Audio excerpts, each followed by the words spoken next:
શ્રી કૃષ્ણ હરે મુરારે હે નાથ નારાયણ વાસુદેવા શ્રી કૃષ્ણ ગોવિંદ હરે મુરારે હે નાથ નારાયણ વાસુદેવા શ્રી કૃષ્ણ ગોવિંદ હરે મુરારે હે નાથ નારાયણ વાસુદેવા શ્રી કૃષ્ણ ગોવિંદ હરે મુરારે હે નાથ નારાયણ વાસુદેવા એકમાત્ર સ્વામી સખા મારે એકમાત્ર સ્વામી સખા મારે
गीता में उपदेश सुनाया, धर्म युद्ध का धर्म बताया, मत कर इच्छा कर्म तू कर, यही संदेश तुम्हीं ने सिखाया, यही धर्म तुम्हें ये सिखाया। अमर है गीता के बोल सारे, अमर है गीता के बोल सारे, हे नाथ नारायण वासुदेवा, श्री कृष्ण गोविंद हरे मुरारे, हे नाथ नारायण वासुदेव। राधे कृष्ण राधे कृष्ण, राधे राधे राधे कृष्ण, राधे कृष्ण राधे कृष्ण, राधे राधे राधे राधे, राधे कृष्ण राधे कृष्ण, राधे राधे राधे कृष्ण, राधे कृष्ण राधे कृष्ण, राधे राधे राधे कृष्णा, राधे कृष्ण कृष्णा,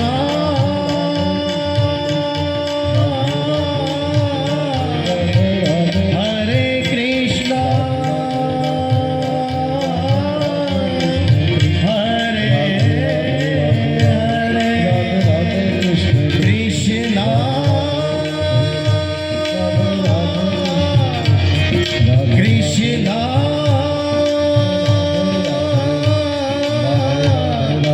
हरे, कृष्णा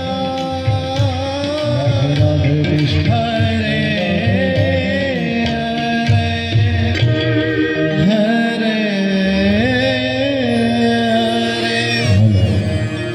श्री कृष्ण गोविंद हरे मुरारे, हे नाथ नारायण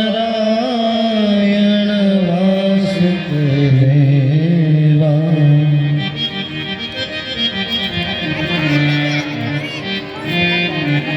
ભગવાનની ધૂન ચાલે ત્યાં સુધી કોઈ પણ જાતની અવ્યવસ્થા હોય તો એને સુવ્યવસ્થિત કરી અને હૃદયની અંદર ભગવાનને ધારણ કરી અને પછી આપણે કથાની અંદર પ્રવેશ કરી.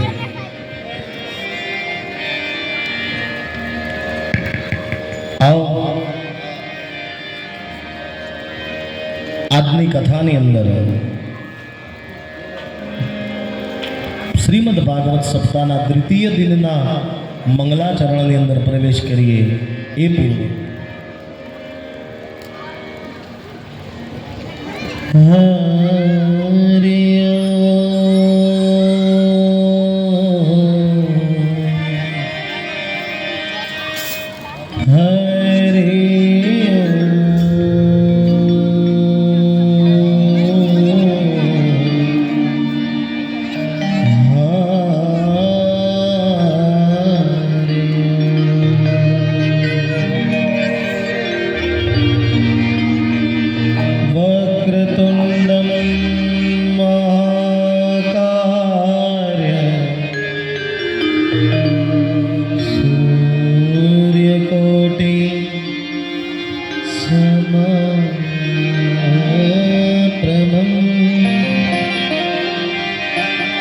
निर्विघ्नं गुरु में देवं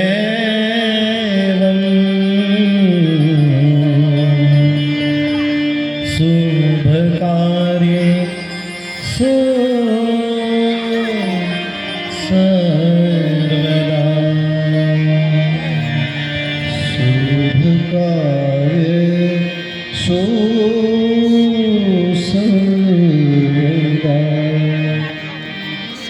या देवी सर्वभूतेषु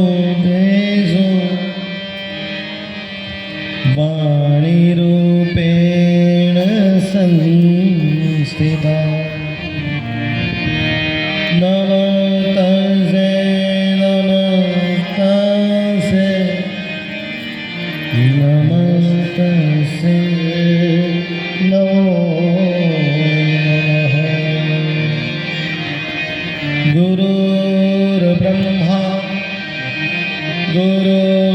गुरुर्विष्णु गुरुदेवो महेश्वर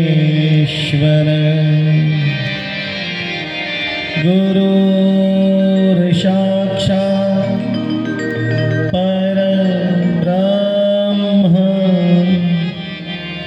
तस्मै श्री गुरुवे नमः तस्मै श्री गुरुवे नमः मनोजवं मारुतदुर्वेगं जितेन्द्रियं बुद्धिमता वरिष्ठं वातात्मजं वानरयोनमोख्यं श्रीराम दूतं शरणं प्रपद्ये श्रीरामदूतं शरणं प्रपद्ये आइए हनुमंत बिराजियो कथा कहूँ मति अनुसार तुम सेवक रघुनाथ के पधारियो पवन कुमार पधारो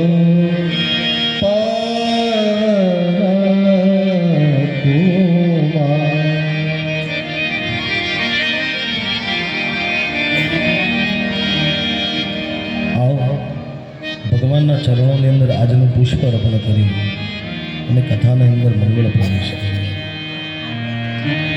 વંશી વિભૂષિત કરા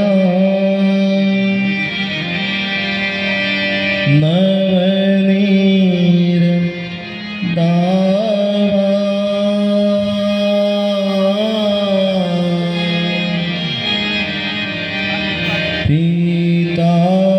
पीताम्बरा धरुणबिम्ब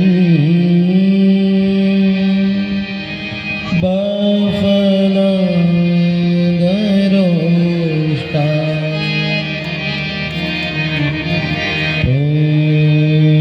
पूर्णेन्दु सुन्दरमुखा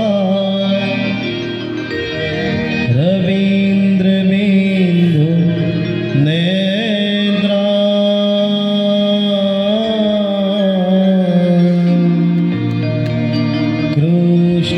कृष्णात् परं किमपि तत्त्वमहं न जाने कृष्ण त्वदीय पद पंकजरांग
સ્મરણં કૃતસ્તે પ્રભો નંદકુમારો મે સ્વામિની વૃષભાનુદા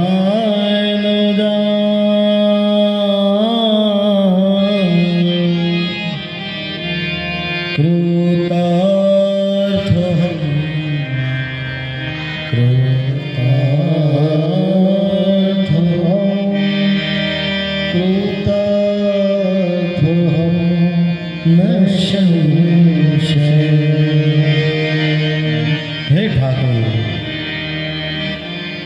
કૃતાર્થોહમ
પ્રથમ વંદનીય ગુણોના દેવ એવા ગણપતિના ચરણોની અંદર વંદન કરી,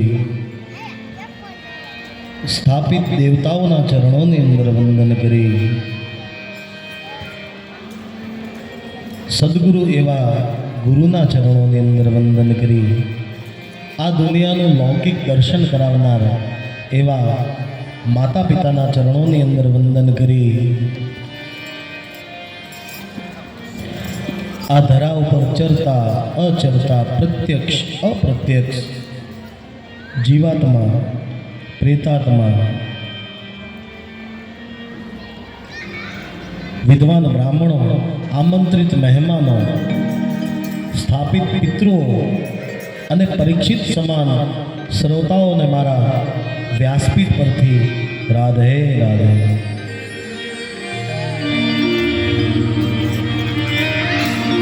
આવો ભગવાન ઠાકોરજીના ચરણોની અંદર આજનું દામોદર સ્તુતિનું ગાન કરી અને ભગવાનની કથાની શરૂઆત કરીએ.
સ્તોત્રનો જે પાઠ પ્રેમે કરે ગોવિંદ માધવ સ્તોત્રનો પાઠ જે પ્રેમેથી કરે ગોવિંદ દામોદર દયા દાને સહજે ગોલોક સંચરે સહજે ગોલોક સંચરે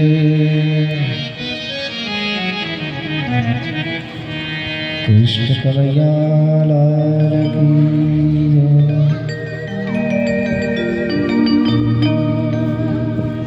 શ્રીમદ ભાગવત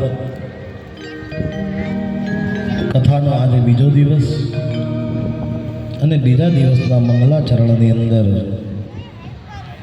ભગવાનના ચરણોની અંદર પુષ્પ અર્પણ કર્યું. આજની કથાને આગળ વધારીએ એ પૂર્વ ગઈકાલે કથાને ક્યાં વિશ્રામ આપ્યો હતો એ હું ભૂલી ગયો છું. એટલે મારી બહેનોને હું પ્રેરણા કરું છું કે ક્યાં વિશ્રામ આપ્યો તો એ કહો.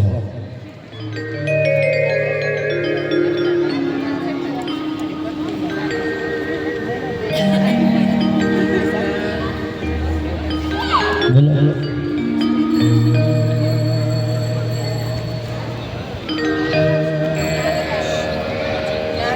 ક્યાં વિશ્રામ આપ્યો?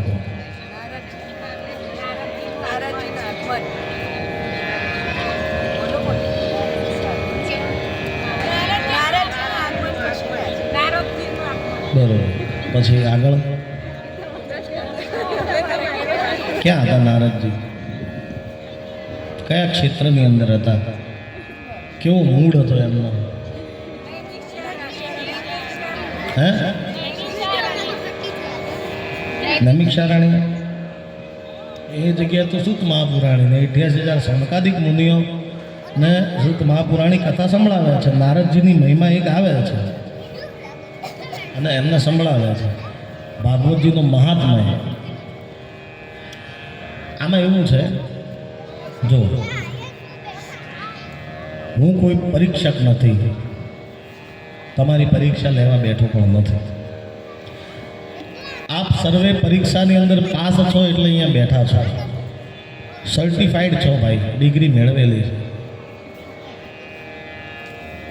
પણ આ તો શું છે કે આપણી જેની સુરતા સામળિયાને બધે વેદવાણી જેની સુરતા સામળિયાને સા વધે વેદવાણી રે હરિને ભજતા હજુ કોઈ લાજ જતા નથી જાણે રે એ જેની સુરતા સામળિયાને સા વધે વેદવાણી રે. માત્ર ખાલી મારે આટલું જ જોવું છે કે આપણી સુરતા ક્યાં છે. તમે મને બહુ ધ્યાનથી સાંભળો છો, ના નથી. બે સમયના જીવનની અંદર યાદ રાખવાનું. કોને? આજે પણ કહું છું, એક પ્રારબ્ધ અને એક અંત, આ બે વસ્તુને યાદ રાખો. ઇતિહાસ પણ બે જ વ્યક્તિને યાદ રાખે છે.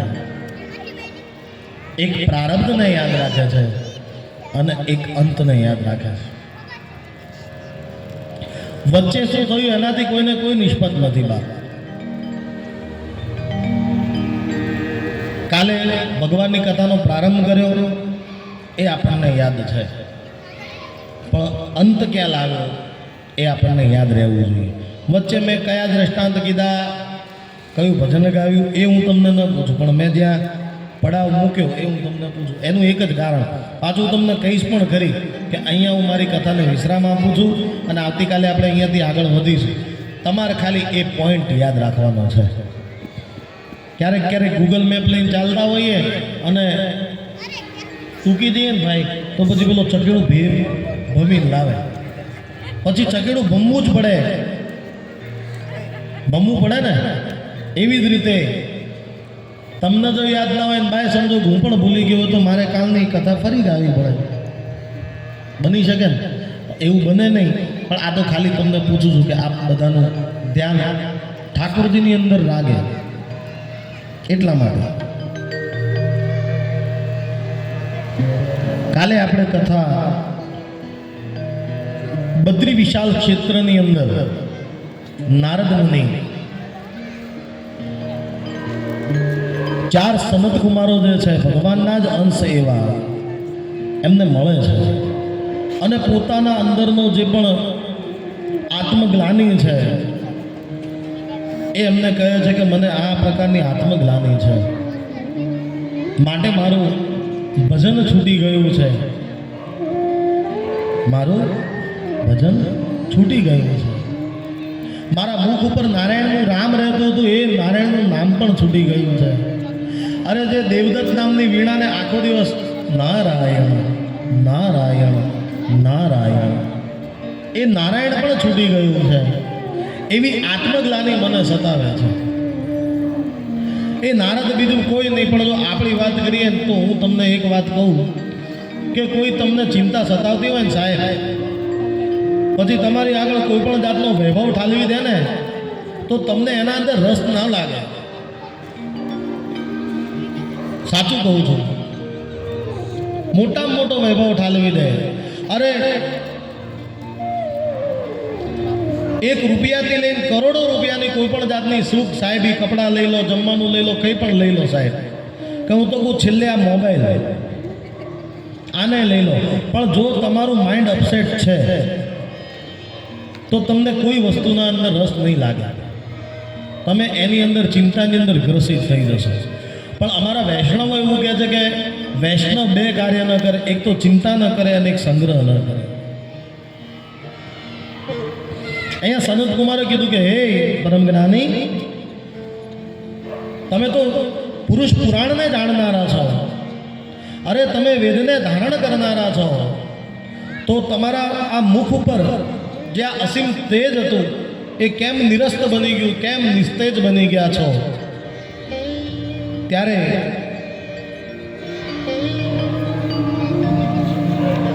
નારદજી કહે છે કે ધરતીને શ્રેષ્ઠ માની અને હું ત્યાં ગયો હતો, ત્યાં હું ગયો તો ખરી, પણ મને ત્યાં અશાંતિ અશાંતિ અશાંતિ, જ્ઞાન ક્યાંય રહ્યું નથી, તપ કોઈને કરવું નથી, અસત્ય લોકો બોલે છે, દાનથી દૂર ભાગે છે, અને દયા તો કોઈનામાં છે જ નહીં બાપજી. કળિયુગની અંદર સત્ય રહ્યું જ નથી. સત્ય કોણ છે ખબર છે? આગળ કથામાં આવશે. સત્ય એટલે મારા ઠાકુર. સત્ય કોણ? મારા ઠાકોરજી. બીજું કોઈ સત્ય છે જ નહીં, બીજું બધું મિથ્યા છે આ જગતની અંદર. પરમ સત્ય એક જ છે, એકો હમ બહુશ્યામી. તો એ મૂળ સત્ય જ એ ધરા ઉપર રહ્યું નથી. લોકો અસત્ય બોલતા થયા. અસત્ય કોણ? તો કે કળિયુગ. તપ કોઈને કરવું નથી. નથી કહેતા વેટ એન્ડ વોચ, કહે છે ને, વેટ એન્ડ વોચ. પણ આ કોઈને કરવું નથી.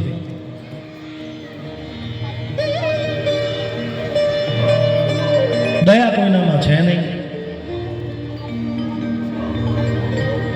અને કળિયુગના લોકો હવે સ્વાર્થી બન્યા છે. પોતાનું પેટ ભરવા માટે કળિયુગના લોકો સ્વાર્થી બન્યા છે બાપ.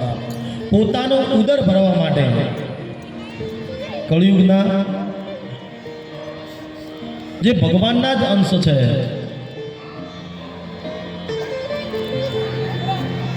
મનુષ્યો જેમની રચના ભગવાને કરી એ સ્વાર્થી બન્યા છે અને પતિ પત્નીના જીવનની અંદર ક્યાંય સાર નથી. બાર તો હું જોઈને આવ્યો, પણ અંદર ઘરની અંદર જઈને જોયું તો ઘરની અંદર પણ કંકાસ કંકાસ ને કંકાસ.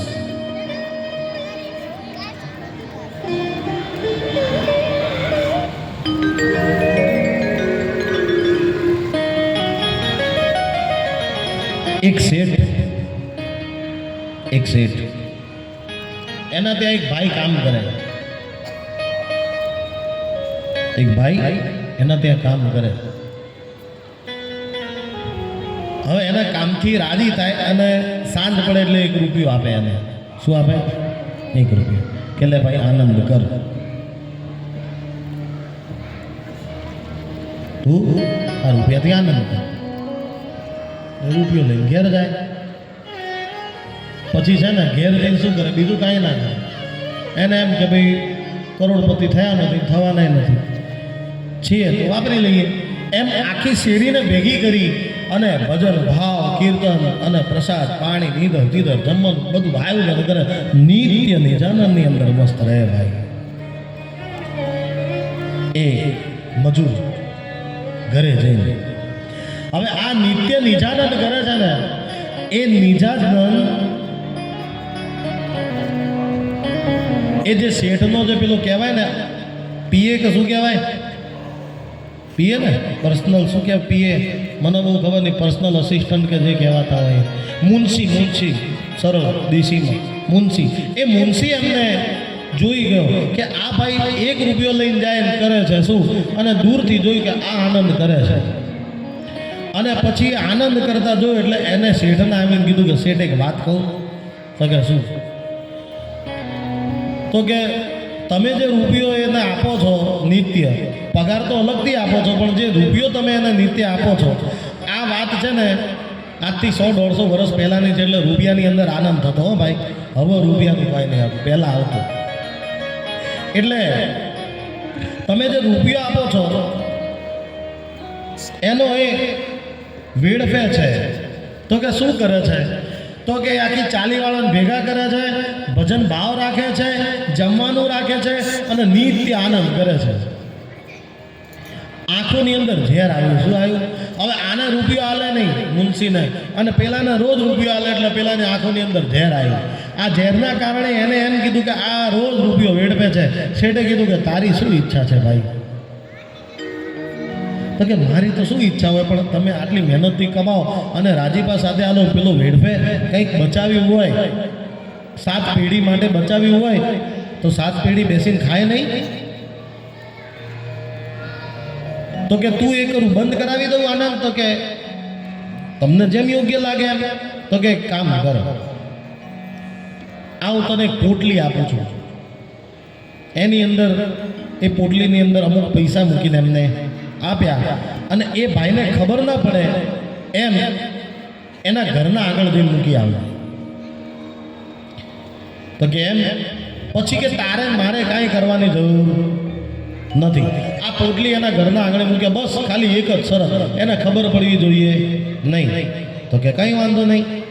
પેલો ભાઈ છે ને રાત્રે ઘેર આવ્યો અને બધું આનંદ બાનંદ કર્યો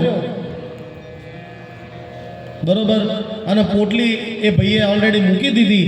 હવે સાંજ સમયે જ્યારે પાછો એ ઘેર આવ્યો ત્યારે પહેલી એને પોટલી દેખાઈ, અને પોટલી ખોલીને જોઈ તો એની અંદર પૈસા હતા.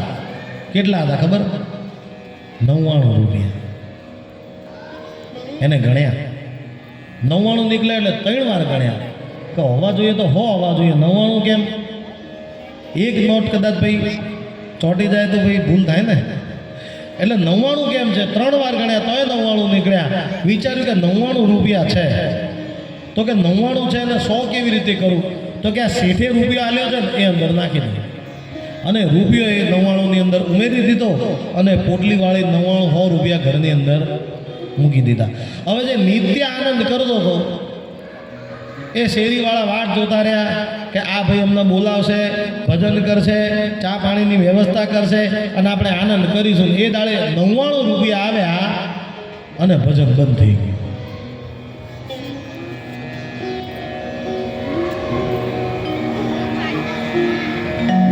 ક્યારેક જીવનની અંદર આવું થાય. આપણી જોડે ખોટું ના લગાડતા, પણ કહું છું કે જરૂરતથી વધારે જો આપણી જ્યારે આવી જાય ને આપણી ક્ષમતાની બહાર, ત્યારે એ 99ની અંદર 100 પૂરા કરવા માટે છે ને આપણે રાત દાડો એક કરી દઈએ છીએ, પશુની જેમ દોડીએ છીએ એ 99ના 100 પૂરા કરવા માટે. અને ભજન છૂટી જાય છે. જેની સુરતા સામૈયાને સા ભજે વેદ વાણી, જેને સુરતા સાંભળ્યા સા ભજે ભજનને પકડી લો.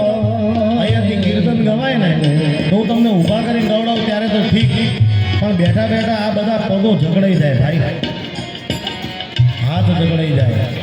અહીંયાથી ધૂન ગવાય ને ત્યારે આમ તાળી પાડવાની. જેની સુરતા સામૈયાને સા ભજે વેદ વાણી.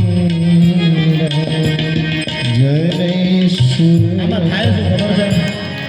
સાંભળ્યા તમે તાલી પાડો ને એટલે બાજુવાળાને એ ઊંઘ્યો હોય તો જાગી જાય. અરે કોકને જગાડો બાપ, તમારું કલ્યાણ કરશે. ઉઠાડવાની જરૂર નથી,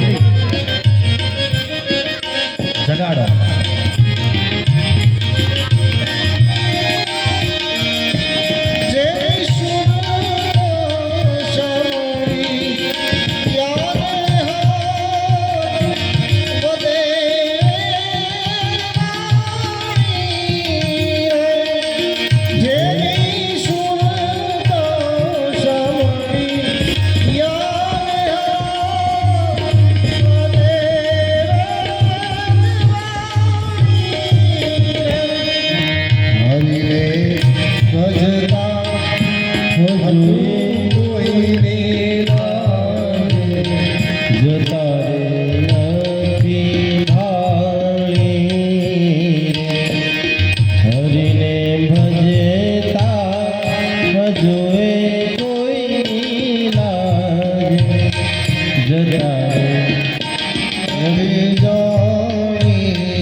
આ 99 રૂપિયા આપણી જીવનની અંદર ન આવે અને 1 રૂપિયો અંદર ઉમેરવા માટે આપણે પશુની જેમ ન દોડીએ અને ઠાકોરજી આપણાથી છૂટી ના જાય એના માટે ઉત્તમ સાધન છે કે આ 9 દિવસ સુધી અહીંયા ભાગવતજી વિરાજમાન છે ને, તો છોડો ઘરના કામ અને અહીંયા આવીને સમય આપો બાપ, ક્યાંક તમારું કલ્યાણ થશે.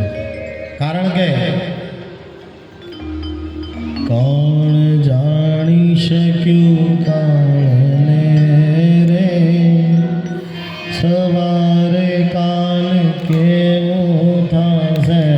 કોણ જાણી શક્યું કાળને રે, સવારે કાલ કેવું થશે.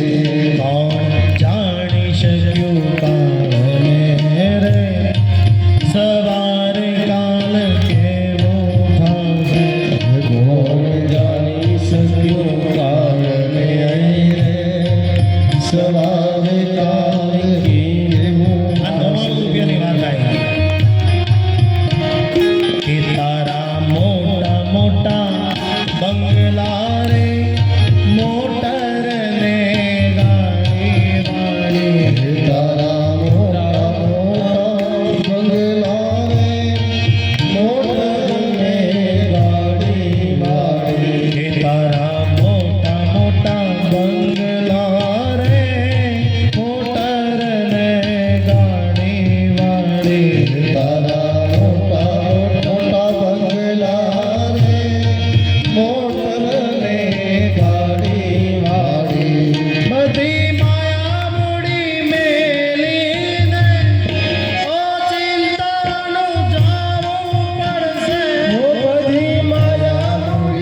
લોકો માન રાખવા માટે દાન કરે છે, દાનથી દૂર ભાગે છે, કરે છે તો માન રાખવા કરે છે અને તકતીઓ માટે કરે છે કે મારું નામ વધે તો દાન કરું બાપ.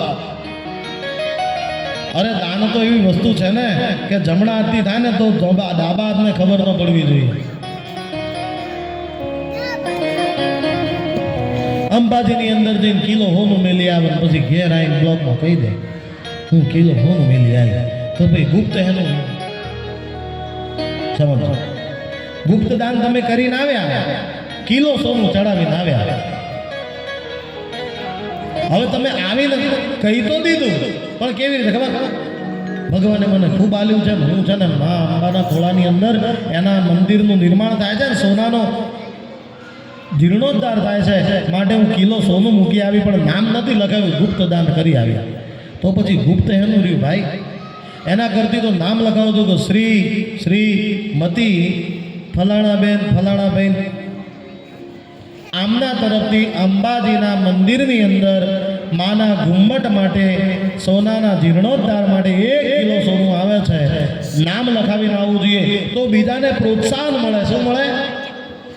કે જો આપણા ગામનો વ્યક્તિ હવે સમજો એ ગામે જઈ એ મંદિરે જઈ અને આપણા ગામના બેન કે આપણા ફ્લેટના કોઈ બેન કિલો સોનું દાન કરી આવે તો આપણા ફ્લેટને પ્રોત્સાહન મળે કે જો આપણા આર્યન ગ્લોરિયાના એક બેન કિલો સોનું દાન કરી આવતા હોય તો ઈશ્વર મને 100 ગ્રામ તો 100 ગ્રામ હું પણ કરું, તો પ્રોત્સાહન તો મળે. શું મળે? પ્રોત્સાહન મળે કોકને કરવાનું. પણ કરીએ છે ગુપ્તને કહી દઈએ બધાને, પછી એનો કોઈ અર્થ નથી. એના કરતી તો નામ લખાવો અને દાન કરો. તકતીઓ માટે નહીં ભાઈ, પણ આપણા આનંદ માટે. અને આ બધું જોઈ નારદ મુનિ નિરસ્ત થઈ ગયા અને પછી એ ફરતા વૃંદાવનની પાવન ભૂમિ ઉપર આવ્યા. અને જ્યાં વૃંદાવનની પાવન ભૂમિ ઉપર આવ્યા ત્યાં એમને કૌતુક જોયું. હે મુનિ કુમારો, અનાયાસે મારી નજર એ યમુનાના તટ ઉપર બેઠી એક સ્ત્રી ઉપર ગઈ. એ સમયે ભગવાનની હરિલીલા થઈ અને સ્ત્રી ઉપર મારી નજર ગઈ. અને એ સ્ત્રીનું વર્ણન હું કરું તો એ સ્ત્રી કાળા વસ્ત્રો ધારણ કરેલા હતા. એની આજુબાજુમાં બીજી બધી સ્ત્રીઓ એને ચમર ઢાળતી હતી અને એ સ્ત્રી રુદન કરતી હતી. અને એના ખોળાની અંદર 2 પુત્રો એના વિરાજમાન હતા. પણ નવાઈની વાત મને એ લાગી બાપજી, તો કે શું? તો કે એ સ્ત્રી યુવાન હતી અને જે બાળકો હતા એ વૃદ્ધ હતા. પણ સાધુ તો ચલતા ભલા, મને પૂછવું જરૂરી લાગ્યું નહીં એટલે હું નજીકમાં થઈને નીકળવા લાગ્યો. હે મુનિ શ્રેષ્ઠ, હું નજીકમાંથી નીકળવા લાગ્યો અને જ્યાં હું નજીકમાંથી નીકળવા લાગ્યો ત્યાં સ્ત્રીએ મને પુકાર કર્યો, આવો. શું કીધું એ સ્ત્રીએ? ભો સાધુ ક્ષણં તિષ્ઠં મમ ચિંતાપી નાશય દર્શનમ તવ લોકસ્ય સર્વતા હરમ પરમ. ભો સાધુ ક્ષણં તિષ્ઠ મમ ચિંતાપી નાશય દર્શનમ તવ લોકસ્ય સર્વતા હરમ પરમ.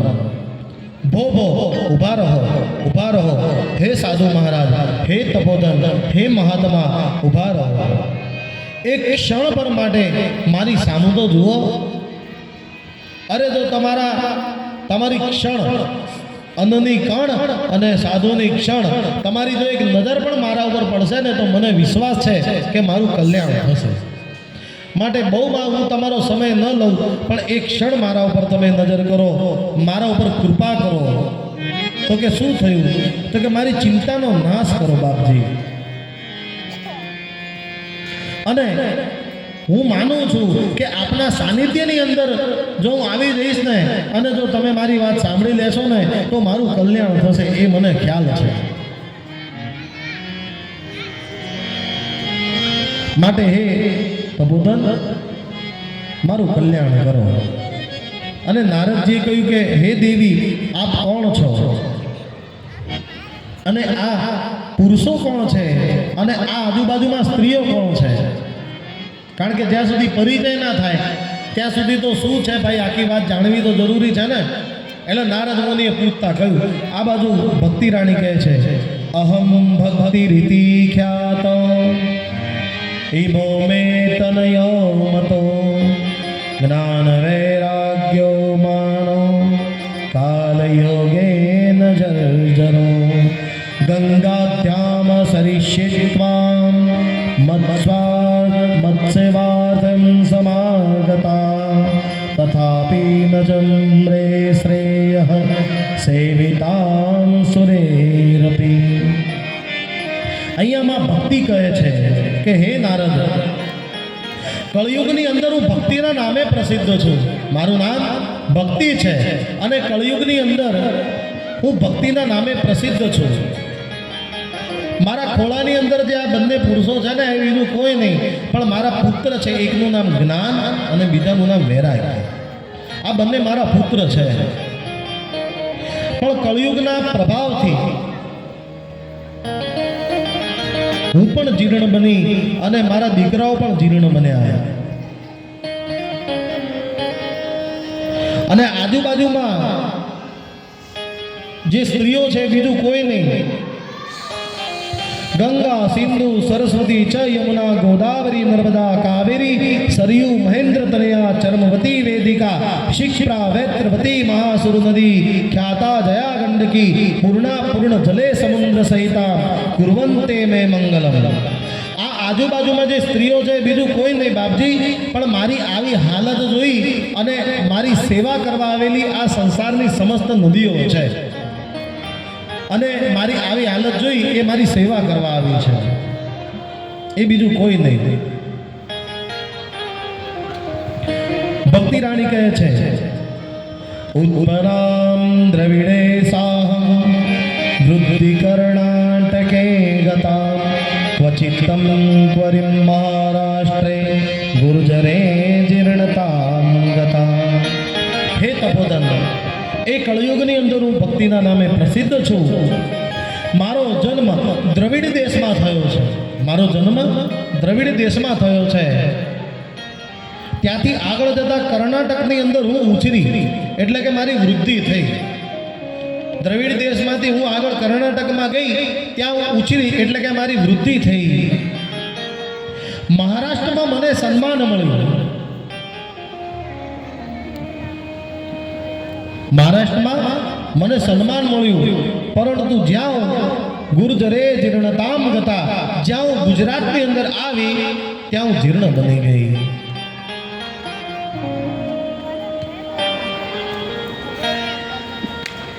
અહીંયા માં ભક્તિ રાણી કહે છે કે મારો દ્રવિડ દેશની અંદર જન્મ થયો છે.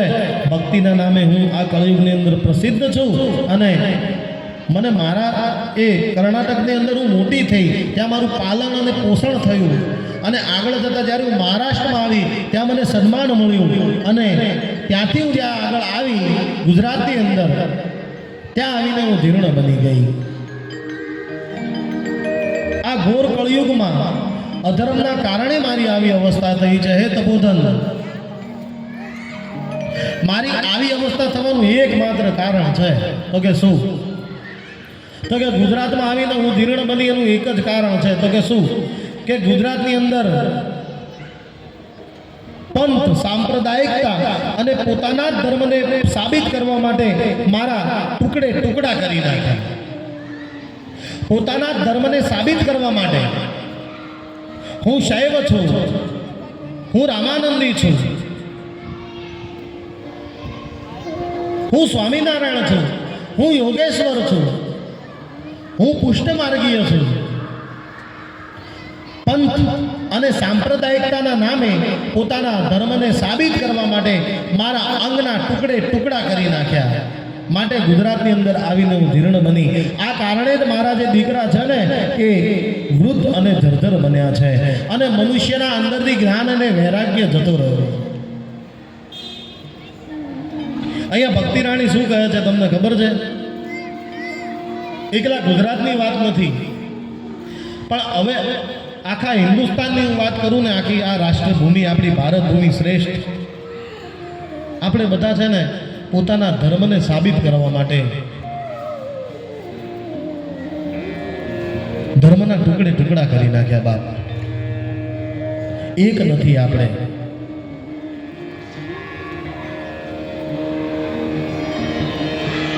અને આપણે એક નથી ને એટલે અધર્મીઓ છે ને આપણા ઉપર ફાવી જાય છે ભાઈ. તમે સમજો કે એક લાકડીને તો તોડવી સરળ છે, પણ એ 5 લાકડી જો ભેગી કરો, એક કી લકડી પંચકા એવું કંઈક કહેવાય છે, બેલ કે એવું કંઈક કહેવાય કે એક લાકડીને તો કદાચ તોડી નાખો, 5 લાકડી ભેગી કરો ન તૂટે. એવી રીતે એકતા ઘટી છે અને હું જીર્ણ બની છું.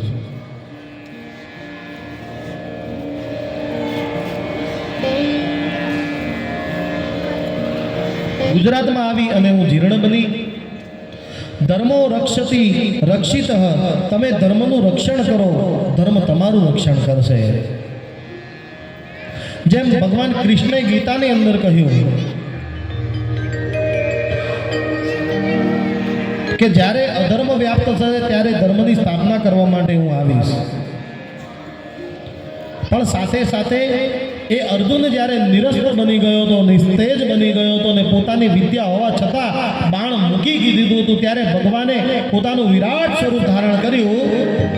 એ કુરુક્ષેત્રની ભૂમિની અંદર ભગવાને પોતાનું વિરાટ સ્વરૂપ ધારણ કર્યું. 1000 મુખ છે, 1000 હાથ છે, 1000 પગ છે, 1000 જાંઘ છે, હજારો શસ્ત્ર છે. એકો હમ ભવિષ્યામિ ઉત્તિષ્ઠ કૌંતેય, તું તારું કર્મ કર. જ્યારે અર્જુને કીધું કે મારાથી નહીં થાય, ત્યારે ભગવાને કીધું કે આ બધું શું છે? આ વીરોના લક્ષણ નથી, તારું કર્મ કર. અહિંસા પરમો ધર્મ, ધર્મ હિંસા તથૈવ ચ. આપણને અડધો શ્લોક જ સમજાવ્યો છે બાપ ગાંધીજીએ. અહિંસા પરમો ધર્મ, જ્યાં ગાંધીજીનું બોર્ડ હોય ને ત્યાં ઉપર લખેલું હોય અહિંસા પરમો ધર્મ, અહિંસા પરમો ધર્મ. અને થોડા પેલા પિક્ચર વાળા કહે કે એક લાફો રોગ મારે તો બીજો ગાલ ધરવાનો. એ ભાઈ આ બધું શું છે? તમારા ધર્મ ઉપર કોઈ તલવારનો ઘા કરે એટલે તમારે પાછું આગળ શસ્ત્ર ત્યાગ કરી દેવા, લે ભાઈ માર. આવર એવું છે. આખો શ્લોક આ છે, અહિંસા પરમો ધર્મ, ધર્મ હિંસા તથૈવ ચ. બાપજી બરોબર છે ને? આખો શ્લોક છે ને? પણ અડધો કરી નાખ્યો. પોલિટિક્સના કારણે અડધો થઈ ગયો બાપ. આપણને એવું શીખવાડ્યું કે શસ્ત્ર છોડી દો, ધર્મનો ત્યાગ કરો અને મીંડું રહીને રહો. ભલે ઘરમાં આવીને તમને તમારા દેશની અંદર તમને બીવડાવે, પણ જ્યારે જ્યારે ધર્મ ઉપર હાનિ થાય, ધર્મ હિંસા તથૈવ ચ. જ્યારે ધર્મ ઉપર હાનિ થાય ને ત્યારે ધર્મને બચાવવા માટે શસ્ત્રનો ધારણ કરવા પડે ને તો કરજો. એ મારા સોમનાથને બચાવવા માટે બ્રાહ્મણોએ પણ શસ્ત્ર ધારણ કર્યા હતા. જ્યારે મોહમ્મદ ગઝનવીએ આક્રમણ કર્યું ત્યારે ત્યાં હજી અમારી જનોઈઓ ત્યાં તોલાય છે. અરે એ બ્રાહ્મણો નહીં, પણ જે કહેવાય ને અમારો કિન્નર સમાજ, એમને પણ ત્યાં દેહનો ત્યાગ કર્યો છે. બ્રાહ્મણોએ શાસ્ત્રને ધારણ કરે છે, પણ શસ્ત્રની વિદ્યા એ બ્રાહ્મણ આપે છે. શસ્ત્રને ધારણ નથી કરતા, શસ્ત્રની વિદ્યા આપે છે, પણ શાસ્ત્રને ધારણ કરે છે. પણ જ્યારે જ્યારે જરૂર પડે ને ત્યારે ધર્મને બચાવવા માટે એક હાથમાં તલવારે રાખવી પડે ભાઈ, તો ધર્મ બચે, બાકી એમને ના બચે. ધર્મો રક્ષતી રક્ષિત, તમે ધર્મની રક્ષા કરો, ધર્મ તમારી રક્ષા કરશે. માટે હું નિર્બળ અને નિસ્તેજ બની છું. બસ હું ફલાણો, હું ઢેકણો, હું ફલાણો, આ બધું છોડો યાર. ભગવાનનું એક જ રૂપ છે, સત્યમ પરમ ધીમહિ, પૂર્ણ પુરુષોત્તમ એક છે બાપ. મારે આ વ્યાસપીઠ ઉપરથી ક્યારેક ક્યારેક કોઈ કથાની અંદર વિવાદવાળા શબ્દ બોલે છે, મારે કોઈ વિવાદવાળા શબ્દ નહીં કહેતા, પણ હું એક જ શબ્દ કહું છું, એનો કોઈ વિવાદ જ નથી. બસ એક જ ધર્મ છે, એક જ મારો ઠાકોર છે, એના ધનિક સ્વરૂપ છે, એ જ ચલાવે છે, એ જ ઓપરેટર જનરેટર છે, એ જ ઓપરેટર છે અને એ જ ડેસ્ટ્રોયર છે. જેને સર્જનનો કોઈ મોહ નથી, સર્જનનો કોઈ મોહ નથી, પોષણનો કોઈ ગર્વ નથી કે હું હંકાવું છું. અને અંતે જ્યારે ભગવાન આ પૃથ્વીને સમેટે ને ત્યારે એનો કોઈ શોખ પણ મારા ઠાકોરને નથી કે હવે જય શ્રી કૃષ્ણ થઈ ગયું બધું. એનો શોખ મારો ઠાકોર ના કરે. આપણે એક ઘર ચલાવીએ, આમાં તો કે હું ઘર ચલાવું. એ ભાઈ, તું નતો ત્યારે ચાલતો, તું હોઈશ તોય ચાલશે અને તું નહીં હોય તોય ચાલશે. આ સંસાર તો ચાલશે જ. તું તારા ઘરને ચલાવે એમાં તો મોટો ભાભો થઈ ગયો. અરે ભાઈ, સંસારને ચલાવવા વાળો કોઈ ઓર છે, કીડીને કણ હાથીને મળ આપવા વાળો કોઈ ઓર છે. સમય ઉપર આપણને ભૂખ્યા જગાડે તો છે પણ ભૂખા સુવાડતો નથી. એ મારા ઠાકોરનો પ્રતાપ છે, બાકી કોઈનો નથી. નગર જો મારો ઠાકોર ધારે ને તો તમે એમ કહો ને કે હું કરું તો એક ભલે આગળ થાળી પડી હોય તો કોળીઓ લઈ જવાની, મોઢામાં લઈ જવાની આપણી ક્ષમતા નથી બાપ, જો એ ઠાકોર ધારે છે. બસ ધર્મનું રક્ષણ કરો, ધર્મ તમારી રક્ષા કરશે. અને અહીંયા ભક્તિ રાણી કહે છે કે આ મારા બંને દીકરા, બસ ભક્તિનું મૂળ સ્વરૂપ. ભક્તિ એટલે શું કે ઠાકોરજીને ધારણ કરવા અને જીવનને ધર્મમય બનાવવું, શાસ્ત્ર ઉચિત જીવન જીવવું અને ધર્મની રક્ષા કરવી. તો અંતે ધર્મ તમારી રક્ષા કરે. અને એના પછી જ્ઞાન એટલે શું? તો જ્ઞાનની એક સીધી સરળ વ્યાખ્યા છે, વિદ્યા દદાતિ વિનયમ, વિનયમ દ્યાતિ પાત્રતામ, પાત્રતામ ધનમાપ્નોતિ, ધના ધર્મ તત સુખમ. આ જ્ઞાનની એક સૂત્ર છે. વિદ્યા દદાતિ વિનયમ. જીવનની અંદર જ્ઞાન ક્યારે આવે? તો તમે જો વિદ્યા પ્રાપ્ત કરો ને તો તમને વિનય મળે, એટલે કે વિવેક જાગે. અને વિનય જો તમને મળી રહે, સારો વિવેક જાગી જાય, તો તમારું પાત્ર નક્કી થાય કે આ વ્યક્તિ આ રીતનો છે, કે આનો સ્વભાવ, આનો બિહેવિયર અને આનો જે પેલું કહેવાય ને કે પર્સનાલિટી, બરોબર, કે આની પર્સનાલિટી આવી છે. વિનયમ જાતિ પાત્રતામ, પાત્રતામ ધનમ આપનોતી. પછી જો તમારું વર્ચસ્વ લાગી જાય ને અને તમારું પાત્રતા નક્કી થઈ જાય કે આ પાત્ર આવું છે, પછી પાત્રતામ ધનમ આપનોતી, એના દ્વારા તમને ધનની પ્રાપ્તિ થઈ જાય. ભાઈ, મેં ના કીધું જીવનની અંદર પોતાના દીકરાઓને તમે એમના ભવિષ્યનું નિર્માણ ના કરશો કે ડૉક્ટર બનશે, શું બનશે શું નહીં. હજી જન્મે ના હોય કે ડૉક્ટર બનશે. આ એ જન્મ પેલા સિનિયર જુનિયરમાં મોકલો પ્લે સ્કૂલમાં, પછી સિનિયર જુનિયર, પછી ને આવ ને પછી કે ડૉક્ટર થઈને તું બસ હવે મોજ કર. એ બધું બરોબર છે, તમે બરોબર વિચારો છો, હું પણ વિચારું છું. ના, એના ભવિષ્યનું નિર્માણ તમારે કરવાની જરૂર નથી. તમારે જો નિર્માણ કરવું હોય તો એના ચરિત્રનું નિર્માણ કરો. જો તમે ચરિત્રનું નિર્માણ કરશો ને તો ભવિષ્યનું નિર્માણ કરવાની તમારે જરૂર નહીં પડે. ચરિત્ર જો એનું ઉત્તમ હશે તો ભવિષ્ય તો સર્વોત્તમ થશે. એટલે પાત્રતાથી ધન તો મળી જ જવાનું છે. સમજો કે જો વિનય નહીં હોય, વિવેક નહીં હોય અને જો ઉત્તમ ચરિત્ર નહીં હોય, એ ડૉક્ટર તો હશે પણ એની અંદર જો વિવેક નહીં હોય તો એની બોલવાની સ્ટાઇલ સારી નહીં હોય, તો એને બીજાની રિસ્પેક્ટ કરવાનું નહીં આવડતું હોય, તો ડૉક્ટર તો બની જશે, એન્જિનિયર તો બની જશે, પણ તમારો દીકરો નહીં બને તો. માટે પાત્રતામ ધનમ આપનોતી, ધના ધર્મ તત સુખમ. પછી એ જે ધન મળે ને એનું શું કરવું? તો કે એ ધનને તમે ભોગવો એનું ના નથી, પણ ધના ધર્મ તત સુખમ. એ ધનને તમે ધર્મની અંદર વાપરો, એનાથી તમને સુખ મળશે. કેવી રીતે તમને ખબર છે? કે તમે ગાડી લઈને નીકળ્યા અને કોઈ રસ્તામાં તમને મળ્યું અને તમને કીધું કે ભાઈ મને ભૂખ લાગી છે, અને તમે એને 5 રૂપિયાનું પાર્લેજી આપ્યું કે લે ભાઈ ખા. હવે એના આપણે વિપરીત જતા રહીએ કે તમે પાછા જ ઘરથી નીકળ્યા અને સિગ્નલ ઉપર ભૂલથી તમારી ગાડીને કોકની ગાડી અડી ગઈ, તમે ઉતર્યા અને એને 1 લાફો મારી દીધો તો ન બોલવાના શબ્દ બોલ્યા. હવે બેની અસર કેવી થશે ખબર છે? એક તમે તેને પાર્લેજી આપ્યું છે ને એની આત્મ શાંતિ તમને આખો દિવસ રહેશે. જો તમે કરજો કોક દાડો તમને ખબર પડે, આત્માની અંદર અલૌકિક શાંતિ મળશે. આજે મેં કોકને જમાડ્યું, મારા દ્વારા ઠાકોરજી મને પ્રેરણા કરી અને મારા દ્વારા કોકને આજે ભોજન મળ્યું, એની શાંતિ શાંતિ તમને આખો દિવસ હશે. અને જો કોઈને તમે લાફો માર્યો હશે ને તમે એલ ફેલ બોલ્યા છો ને એ ખાલી સ્ક્રેચ માટે, તો એની ગ્લાની તમને આખો દિવસ, કદાચ મારું એટલું નુકસાન નહીં કર્યું હોય જેટલું હું એને બોલ્યો, એની ગ્લાની આખો દિવસ રહે. આ જ જ્ઞાન છે. જગતમાં સ્વાર્થ કાર્ય, જગતમાં સ્વાર્થ કાર્ય, बिना स्वार्थ कोई बात न पूछे, बिना स्वार्थ कोई बात न पूछे, देखा खूब विचार, ओ देखा खूब विचार, जगतમાં स्वार्थ कार्य, जगतમાં स्वार्थ कार्य.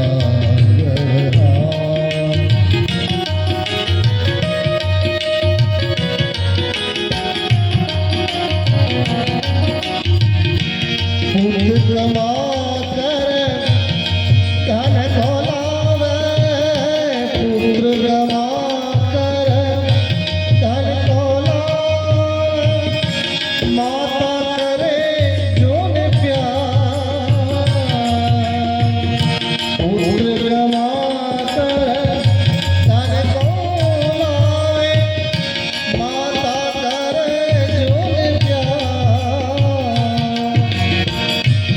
पिता कहे पुत्र सपुत है, पिता कहे, पिता कहे पुत्र सपुत है, अक्लमंद होशियार है,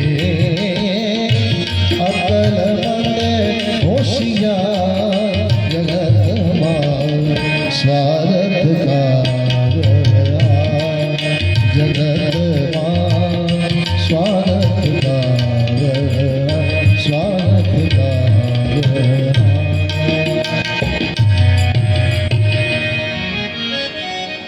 આ પુત્ર ઉપરથી મને એક દ્રષ્ટાંત યાદ આવ્યું, જ્ઞાનની વ્યાખ્યા આપતા. એક વખત છે ને એક દીકરો એની મમ્મીને વૃદ્ધાશ્રમ મૂકવા જાય, અને જ્યાં વૃદ્ધાશ્રમ મૂકવા જાય ત્યાં એનો બેગ પેક કરવા માટે જે વહુ બા હતા એમને બેગ પેક કરતા હતા. હવે એ બેગ પેક કરતા હતા ત્યાં જે પોતરો હતો એ જોડે આવીને ઉભો રહ્યો કે મમ્મી, માતા શું કરો છો? તો કે બાને છે ને આપણા જોડે ફાવતું નથી, એમને ભજન કરવામાં ભંગ પડે છે. હું ઓફિસ જાઉં, તાર પપ્પા ઓફિસ જાય અને તું નિશાળ જાય, અને બા એકલા અહીંયા કંટાળી જાય છે. એટલે આપણા ઘરની અંદર હવે એમને ફાવતું નથી. માટે છે ને એમને શાંતિથી ભજન કરી શકે ને એવી જગ્યાએ એમને મોકલવાના છે. તો કે એમ, તો કે હા. પછી જે પેલો પૂજાનો સામાન હતો ને, માળા ને બેરકો ને બધું, એ અંદર મૂકવા લાગ્યા. એમ સાસુમાનું બધું પેકિંગ કરવા લાગ્યા, અને જ્યાં પેકિંગ કરવા લાગ્યા અને અંતે ઠાકોરજી ને બધું અંદર પેક કર્યું, અને અંતે જ્યાં ઘંટડી મૂકવા જાય ત્યાં પેલા કીધું કે માતા, આ ઘંટડી કેમ અંદર મૂકો છો? તો કે કેમ? તો કે બા કાલે પાછા આવશે, તો કે ઘંટડી વગાડવા જશે ને ઠાકોરજીની આરતી કરશે, તો કે હવે બા પાછા નહીં આવે, હવે બા ત્યાં જ રહેશે અને ત્યાં જ ઠાકોરજીની આરતી ને પ્રસાદ ને બધું કરશે. માટે એમને ત્યાં ઘંટડી જોઈએ ને ભાઈ, એટલા માટે હું મૂકું છું. તો કે માં એમ છે? તો કે હા. તો કે કાંઈ વાંધો નહીં માં, હું મોટો થઈશ ને એટલે જ્યારે તમને મારી જોડે નહીં ફાવે ને અને તમારે ભક્તિ કરવી હશે ત્યારે હું તમારા માટે મોટો ઘંટ લાવીશ. તમારા માટે હું મોટો ઘંટ લાવીશ અને તમને અર્પણ કરીશ. તમે તો માત્ર ઘંટડી મૂકો છો, હું તમારા માટે મોટો ઘંટ લાવીશ. ક્યારેક ક્યારેક નાનું બાળક આપણને બોધ આપી જાય. જીવનની અંદર જ્ઞાન એટલે એક જ સરળ વ્યાખ્યા છે કે તમને જેવો વ્યવહાર તમને ન ગમતો હોય એવો વ્યવહાર બીજા જોડે ન કરવો, એ જ જ્ઞાન. એનાથી મોટું કોઈ જ્ઞાન નથી. બની શકે તો કોઈનું સારું કરવું, બાકી કોઈનું અહિત કરવું નહીં, એ જ જ્ઞાન છે. એનાથી મોટું કોઈ જ્ઞાન છે નહીં. અહીંયા જ્ઞાનની વ્યાખ્યા આપી અને અંતે કહ્યું કે આ મારો બીજો પુત્ર વૈરાગ્ય. કળિયુગની અંદર છે ને, લોકોને ભક્તિ તો આવે છે, જ્ઞાન તો છે કે આ ભક્તિ કરવાની છે, પણ વૈરાગ્ય કોઈને જાગતો નથી. આ કથામાં આવે ને એટલે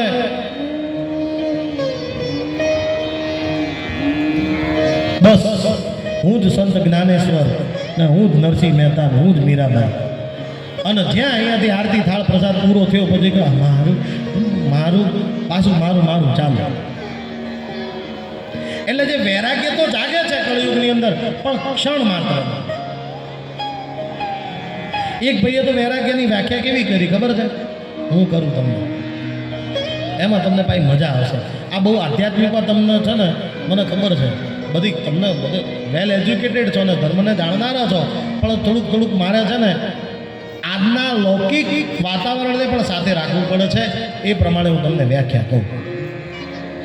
કર્ણાવતી ક્લબ કોઈએ જોયું? હે, કોણે જોયું? આંગળી ઊંચી કરો. કર્ણાવતી ક્લબ આંગળી તો ઊંચી કરો.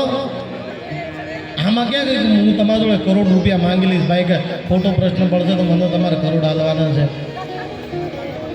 કોણે જોયું? આંગળી હું પહેલાં હું ઊંચી કરું, ત્યાં રહીને જ આવું છું. એટલે લો,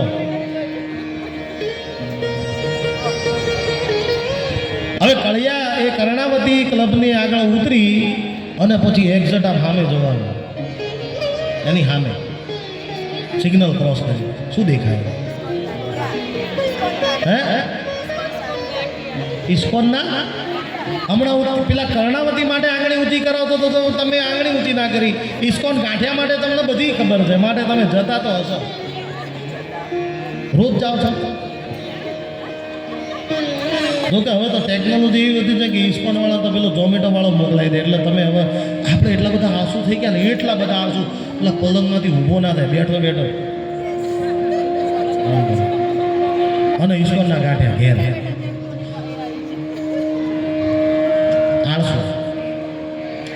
એટલે એ ઇસ્કોનના ગાંઠિયા ઉપર એવું થયું, સવારનો પોર એક સુખી સંપન્ન વ્યક્તિ ત્યાં નાસ્તો કરવા આવ્યો.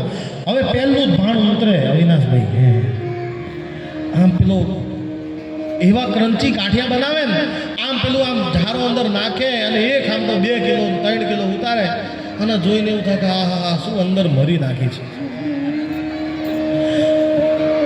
અને ગરમ ગરમ ગાંઠિયા અને પેલા તરવાળા મૂકતા, પેલું ઉતારે નહીં, એના કરતી ઉતાવળ તો આપણા. એ ભાઈ જલ્દી આવ ને, ભૂખ લાગી છે, જલ્દી આવ, ભૂખ લાગી છે, ટોકન આપું છું. અલ્યા ભાઈ ઉતારવા તો દે, ગામ બસાની કે મુટેરે આગે. આપણને ક્ષણભરનો પણ ત્યાં વૈરાગ્ય જાગતો નથી. એનાથી મોટી વાત કરું, હવે આપ્યું તો ખરી, ટોકને લીધું, ગાંઠિયા લીધા, હંગાત પેલી ચટણી લીલી. કોના મોઢામાં પાણી આવ્યું? હું તો બધી વસ્તુની કથા કરી, બધું સવિસ્તાર કરી હતું. તમે કોણ કે આ ખુરશીની વ્યાખ્યા કરો તો મને આવડે. એટલે કોના મોઢામાં પાણી આવ્યું? ઇસ્કોનના ગાંઠિયા આવશે. 9 દાડાની અંદર 1 દિવસ ગાંઠિયા આવશે, ચિંતા ના કરશો. ગઠિયો આપણા ત્યાં આવે ના આવે, ગાંઠિયા આવશે. હું પ્રેરણા કરું છું, આવશે 9 દાડાની અંદર એકવાર તમને લાભ મળશે. હું પ્રેરણા કરું છું અહીંયાથી. એટલે એ ગાંઠિયા એની અંદર લીલી ચટણી, પાછી પેલી બપૈયાની શું કહેવાય, બપૈયાની ચટણી એ જોડે, અને વધારાની કઢી ગરમ અને પેલો ભાઈ લઈને બેઠો અને બિરાજો બાજોટ ઢાળીને, જમો મારા પ્રેમની થાળી રે. બિરાજો બાજોટ થાળીને, જમો મારા પ્રેમની થાળી રે. બિરાજો બાજોટ ઢાળીને, જમો મારા પ્રેમની થાળી રે. બિરાજો બાજોટ ઢાળીને, જમો મારા પ્રેમની થાળી રે. 200 ગ્રામ ગાંઠિયા ખાતો ને એકલો ખાતો ને એના માટે થાળ ના ગવાય. એ તો થાળની વાટે ના જો, ઝપાટ જ બોલાવે ડાયરેક્ટ. તમે થાળ ગાવો એટલે આમ તો પેલો ઝપટ બોલાવી લે. થાળનું વળી કોણ વાટ દો? આપણે આવી ગયા ને, હે સર્વેશ્વરમ. સર્વેશ્વરમ. એટલે મૂળ એ ભાઈ ગાંઠિયા લઈને બેઠો, એના બાજુમાં એક બીજો ભાઈ. હવે પેલો ઊભો અને ઊભો આમ જોવે મારી જેમ. પેલો ભાઈ ખાય અને પેલો આમ જોવે ને ધારી ધારી. પેલાને ખબર પડી કે મારી આમ જોવે છે. પેલા પૂછ્યું છે ભાઈ કંઈ કામ છે? શું કામ જોવો છો? તમે ઓને ઓળખો છો? તો કે ના. તો કે શું કંઈ કામ છે? તો કે ના. તો કે પણ એક મારો પ્રશ્ન છે. તો કે શું? હવે એના ગાંઠિયા ખાવાતા એની પરિસ્થિતિ નથી ભાઈ, એની પરિસ્થિતિ નથી. માટે એને વિવેકથી કીધું, ગાંઠિયા ખાવ છો? તો કે હા. એકલા એકલા? તો કે ના, એકલો એકલો. મારા માતા પિતાએ મને એવો સંસ્કાર જ નથી આપે કે હું એકલો ગાંઠિયા ખાઉં. આની સાથે ચટણી છે, એક નહીં બે છે. જો બે જાતની ચટણી ને કઢી વધારાની, મરચા તો એક્સ્ટ્રા. હું કોઈ દાડો એકલો ના ખાઉં. મારા અંદર એટલો વૈરાગ્ય તો છે કે હું એકલો ખાતો નથી. એવી જ રીતે વૈરાગ્યની એક ભાષા એવી છે કે ભાઈ વહેંચીને ખાવું એ વૈરાગ્ય. આપણા ધર્મશાસ્ત્રની અંદર લખ્યું છે, પ્રથમ રોટલી ગાયને, બીજી રોટલી શ્વાનની, અને અંતે પછી આપણે ગ્રહણ કરવું. આપણા આંગે આવેલો હોય ને એને આપવું. વહેંચીને ખાવું એનાથી મોટો કોઈ વૈરાગ્ય નથી. અહીંયા વૈરાગ્યની જ્યાં વાત કરી અને ઇન્ટ્રોડક્શન પૂરું થયું, ત્યાં નારદજી બોલ્યા કે અરે ભક્તિ રાણી, તમે જ્યાં પેલો પરિચય પૂર્ણ થયો અને કારણ પૂરું થઈ ગયું, ત્યાં જ નારદજી બોલ્યા અરે ભક્તિ રાણી, તમે અરે આપ તો સદૈવ પ્રભુના ચરણોના અધિકારી છો. અરે આપ તો દિનતાના આસન ઉપર વિરાજમાન છો. અરે મુક્તિ તો આપની દાસી છે. પ્રભુના ચરણોની અંદર તમે વિરાજમાન છો. દિનતાના આસન ઉપર તમે રાજ કરો છો. તમે રાણી છો. અરે મુક્તિ તો તમારી દાસી છે. કોઈને મુક્તિ મેળવવી હોય ને તો તમારા શરણે જ્યાં સુધી ન આવે ત્યાં સુધી એને મુક્તિ મળે નહીં. માટે મુક્તિ તો તમારી દાસી છે. કળિયુગમાં મનુષ્યને 84 લાખ યોનિ મળે, એમાં મનુષ્ય યોનિ ઉત્તમ. પણ જ્યાં સુધી એ ભક્તિનું શરણું ન લે અને જ્ઞાન અને વૈરાગ્ય જ્યાં સુધી ન જાગે ત્યાં સુધી મુક્તિ મળે નહીં.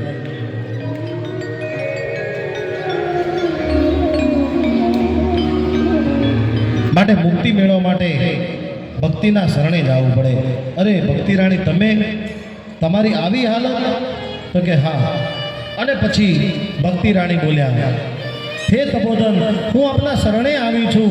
મારા આ જે બંને દીકરાઓ છે એમને જગાડો જ્ઞાન અને વૈરાગ્યને, નહીતર ઇદમ સ્થાનમ પરિત્યજ્ય વિદેશમ ગમ્યતે મયા. હે તપોધન, કાં તો તમે મારા દીકરાઓને જગાડો, હું આપના શરણે આવી છું. નગર ઇદમ સ્થાનમ પરિત્યજ્ય વિદેશમ ગમ્યતે મયા.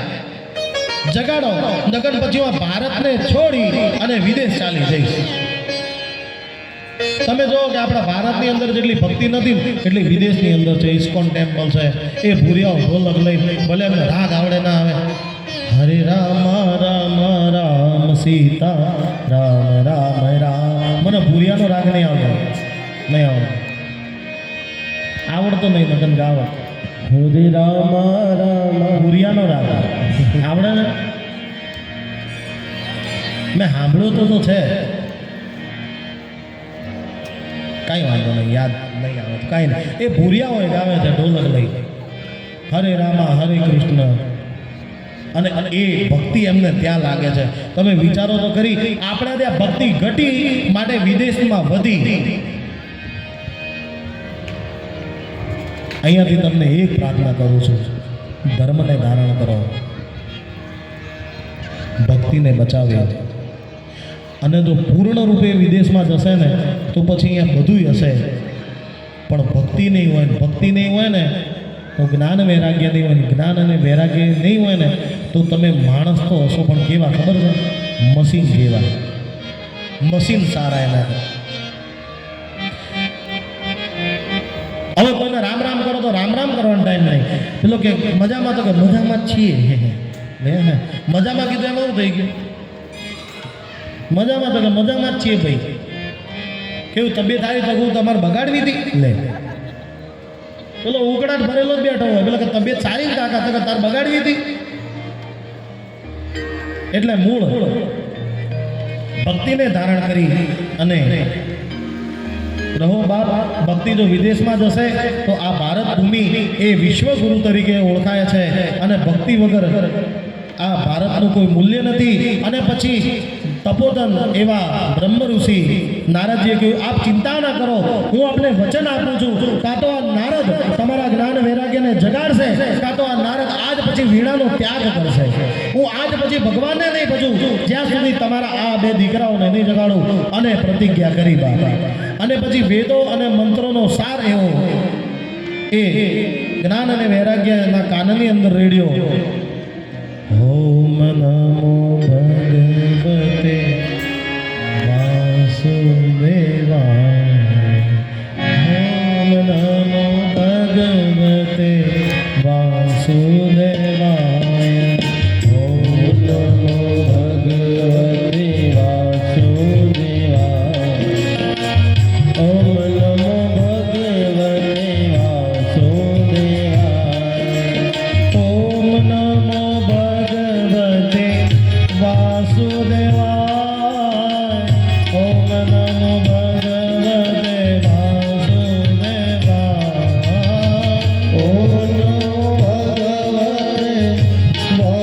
વાસુદેવાય ઓમ નમો ભગવતે વાસુદેવાય ઓમ નમો ભગવતે વાસુદેવાય ઓમ નમો ભગવતે વાસુદેવાય ઓમ નમો ભગવતે વાસુદેવાય ઓમ નમો ભગવતે અને જ્યાં એ જ્ઞાન અને વૈરાગ્યના કાનની અંદર આ દ્વાદશ મંત્ર જે ભગવાનનો મહામંત્ર છે અને રસ રેડ્યો ત્યાં તો એ તન્મય બન્યા અને જાગૃત થયા હવે જાગૃત તો થયા ને આ બાજુ દેવરજી નારદ રાજી થયા કે જો મેં કીધું તો એ કર્યું અને જ્યાં દેવરજી નારદે કીધું કે જો મેં કીધું તો એ કર્યું એટલામાં પેલા જ્ઞાન અને વૈરાગ્ય પાછા સુઈ ગયા હવે જ્ઞાન અને વૈરાગ્ય પાછા સુઈ ગયા એટલે ભક્તિ રાણી કીધું કે આ શું થયું એ જ સમયે આકાશવાણી થઈ હે તપોધન હે મુનિશ્રેષ્ઠ સત્કર્મ કરો સત્કર્મ કરો સત્કર્મ કરો સત્કર્મ દ્વારા જ જ્ઞાન અને વૈરાગ્ય જાગશે હવે આ બાજુ જે નારદ મુનિ હતા એ વિચારમાં પડ્યા હવે અમને ભાઈ ચકેડું ભમી ગયું આ હું કરતો તો હું આ સત્કર્મ નથી ભગવાનનો દ્વાદશ મંત્ર બોલતો તો એ સત્કર્મ નથી અરે વેદોનો સાર બોલતો તો શું એ સત્કર્મ નથી આનાથી મોટું બીજું સત્કર્મ હોય શું જ્યાં આવો પ્રશ્ન સનત કુમારોને નારદ મુનિએ કર્યો કે હે સનત કુમારો હે ઋષિ કુમારો તમે જ કહો આનાથી મોટું કોઈ સત્કર્મ હોય મારી જોડે આવી ઘટના થઈ અને મેં વચન આપવામાં તો આપી દીધું અને પછી મેં વીણાનો ત્યાગે કરી દીધો માટે મારા હાથની અંદર વીણા નથી મારું તેજ નિસ્તેજ બન્યું છે અને જ્યાં સુધી આ મારો સંકલ્પ પૂર્ણ નહીં થાય ત્યાં સુધી હું ફરીથી વીણાને ધારણ નહીં કરું સનત કુમાર કીધું આટલી જ વાત છે તો કે હા બહુ સરળ છે તો કે કેવી રીતે તમે બોલ્યા એ સત્કર્મ તો ખરી પણ જેમ વેદ અને મંત્રોનું ગાન સત્કર્મ છે નારદ પણ જ્યાં સુધી તમે મૂળ રસ અર્પણ નહીં કરો ત્યાં સુધી મેળ નહીં આવે જેમ દૂધમાં ઘી છે પણ દેખાતું નથી મંથન દ્વારા ઘીની પ્રાપ્તિ થાય જેમ શેરડીની અંદર ખાંડ છે પણ દેખાતી નથી મંથન દ્વારા ખાંડની પ્રાપ્તિ થાય અંતે ચા બને અંતે શીરો બને અને અંતે એ દૂધમાંથી ઘી બને ઘીમાંથી દીવો પ્રગટે અને આ જગતને અંધારામાંથી પ્રકાશ બાજુ લઈ જાય એવી જ રીતે વેદ અને ઉપનિષદો એ સત્કર્મ તો છે પણ એનો જે મૂળ રસ છે જ્યાં સુધી એ નહીં પીરશો ત્યાં સુધી મેળ નહીં આવે હવે તમે શેરડીનો હોટો ચામાં નાખો તો ભાઈ ચા બને ના બને આ નારદ મુનિ દાદાએ આવું કર્યું મૂળ રસ તમે રેડો તો કે મૂળ રસ કયો તો કે તમે એમને શ્રીમદ ભાગવત કથાનું રસપાન કરાવો, નારાયણના ગુણ ગાઓ, અને જ્યાં સુધી તમે શ્રીમદ ભાગવત કથાનું રસપાન નહીં કરાવો ત્યાં સુધી એ નહીં જાગે. તો કે શ્રીમદ ભાગવત સપ્તાહ? તો કે હા. તો કે આ કથા તો મારા પિતાજીએ મને બ્રહ્મલોકની અંદર કહી હતી, પણ એ કથાની અંદર ક્યાંય એવો ઉલ્લેખ નથી કર્યો કે ભગવાનની કથા સાંભળવાથી મુક્તિ મળે. તો કે તમને જે ભાગવત કથા અર્પણ કરી એ ચતુશ્લોકી ભાગવત છે, અને ભગવાનની જે હું ભાગવત કથાની વાત કરું છું એ કથા અલૌકિક છે. એ તમે નારાયણના ગુણ ગાઓ, માધવના ગુણ ગાઓ. તો કે શ્રીમદ ભાગવત સપ્તાહ? તો કે હા. તો કે કામ કરો ને, આપ જ મને કહીને સંભળાવો ને. નારદ મુનિએ તરત જ કીધું, અને જ્યાં કુશળતાપૂર્વક પ્રશ્ન કર્યો કે આપ જ મને કહી સંભળાવો.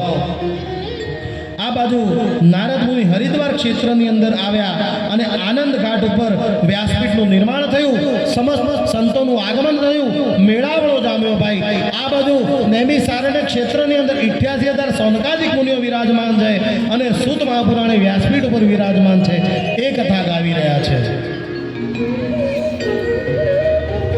આ બાજુ આર્યન ગ્લોરિયાની અંદર મારા મુખેથી હું આપને કથા સંભળાવી રહ્યો છું. આ 3 જગ્યાએ કથા ચાલી રહી છે. વ્યાસપીઠનું નિર્માણ થયું, અને પછી જ્યાં ભગવાનની કથાની શરૂઆત થાય ત્યાં અનેકો ઋષિ આવ્યા. ભૃગુ, વશિષ્ઠ, ચ્યવન, ગૌતમો, મેઘાતિથિ, દેવલ, દેવરાતો, સમસ્તતા, ત્રાતિ, સુતશ્વ, શાકલો, મૃકુંડ, પુત્રાતિ, બપલી, પીપલાદહ. મૃકુંડ, પુત્રાતિ, પીપલાદહ. અનેકો ઋષિ આવ્યા. કયા? ભૃગુ ઋષિ આવ્યા, વશિષ્ઠ ઋષિ આવ્યા, પીપલાદ આવ્યા, વ્યાસ આવ્યા, પરાશર આવ્યા, અને સુખદેવ આવ્યા. પહેલા ભૃગુ ઋષિ. ભૃગુ ઋષિ કોણ? તો કે ઉત્તમમાં ઉત્તમ પરીક્ષક જે કહેવાય એ ભૃગુ ઋષિ, જેમને ત્રિદેવોની પરીક્ષા કરી, અને ત્રિદેવોની પરીક્ષા કરતા નારાયણની છાતીમાં લાત મારી એ ભૃગુ. જ્યારે આ સંસારની રચના થઈ, બ્રાહ્મણો એકત્ર થયા અને વિચારી કે આપણે યજ્ઞ કરીએ છીએ, પણ આ યજ્ઞનું હવિષ કોણ ધારણ કરે છે?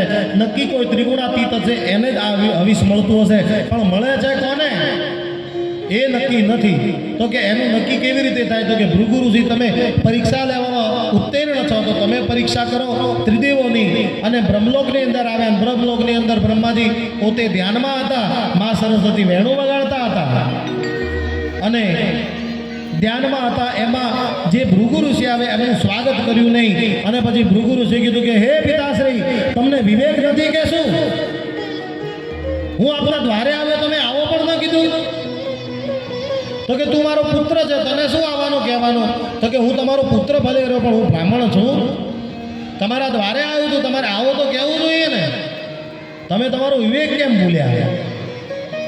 તમારા દ્વારા જ અમારી જન્મ થયો છે, પણ તમે જે અંશની, તમે જે વર્ણની અંદર જન્મ આપ્યો છે એ વિષ્ણુનું મુખ છે, અને વિષ્ણુના મુખથી ઉત્તમ કોઈ નથી. એ બ્રાહ્મણ કુળની અંદર હું જન્મ્યો છું, એટલે હું તમારા દ્વારે આવું તો તમારે આવો તો કહેવું પડે ને. તમે પણ ત્રિગુણાતીત નથી. ત્યાંથી નીકળ્યા અને શિવલોકમાં આવ્યા. જ્યાં શિવલોકમાં આવ્યા ત્યાં શિવ અને શક્તિ ક્રીડાની અંદર મસ્ત છે, વાતોની અંદર મસ્ત છે.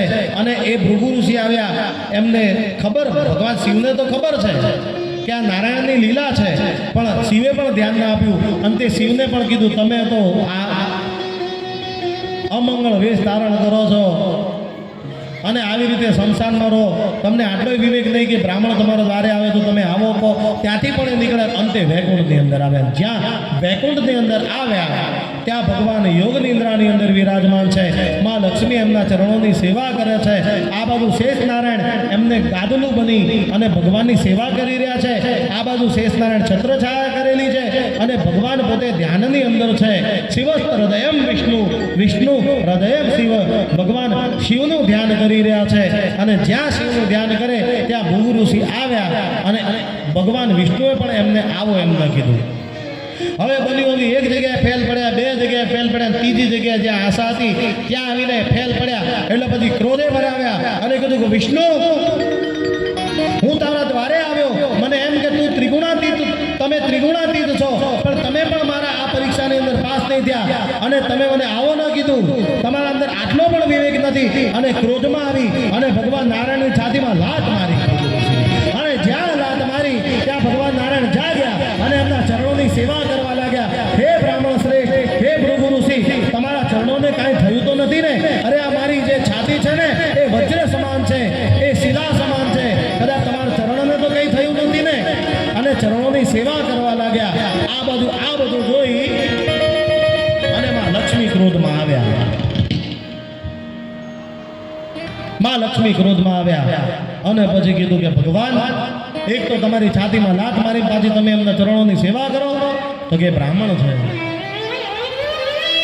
મારાથી પણ ઉપર ગણું છું એમને.